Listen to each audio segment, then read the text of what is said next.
Hi, I'm Sam. I'm a CVT here in DoveLewis ICU, and today I'm going to be talking a little bit about CRIs. Right now, I'm going to be making a Lidocaine CRI. My doctor has ordered 100 milligrams of Lidocaine QS, or quantity sufficient, 20 mils of 9% saline. So, Lidocaine comes in 2% or 20 mg per mil.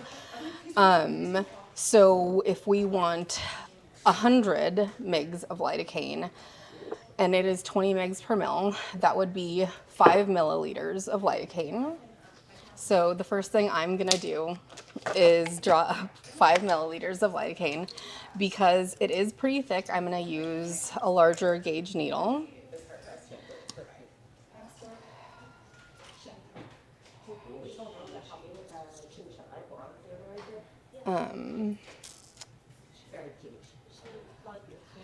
So this is 5 milliliters. And some people aren't really familiar with the QS notation.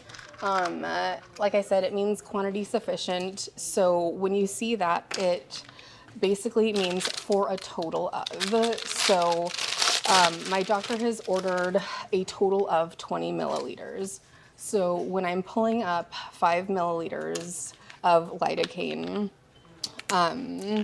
I really only need to pull up 15 milliliters of 9% saline for a total of 20 milliliters,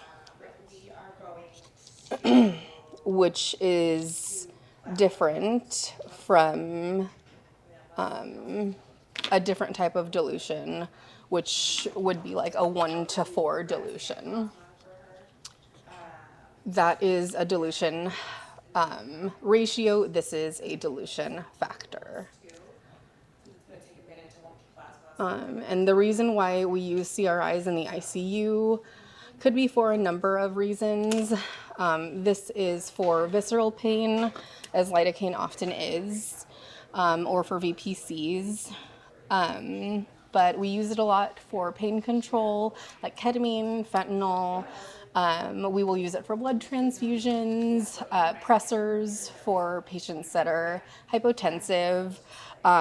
Basically what it is delivering a constant rate of infusion rather than boluses. So we're better able to titrate the amount that we're giving over an extended period of time if we're anticipating that this is something that we're going to have to give over several hours, or that our patient's going to need for a long time. And it's really important to date this. It's also very important to properly notate, and then also what your resulting concentration is. So my new concentration that is diluted would be a 5 mg per mil concentration. So that's really important to know as well. So that I'm not the only one who knows, but anyone who then looks at my syringe will also know that it is lidocaine, the day that I made it, the time I made it, and that it is not just pure lidocaine, but it is diluted and what the new concentration is. And that's pretty much it.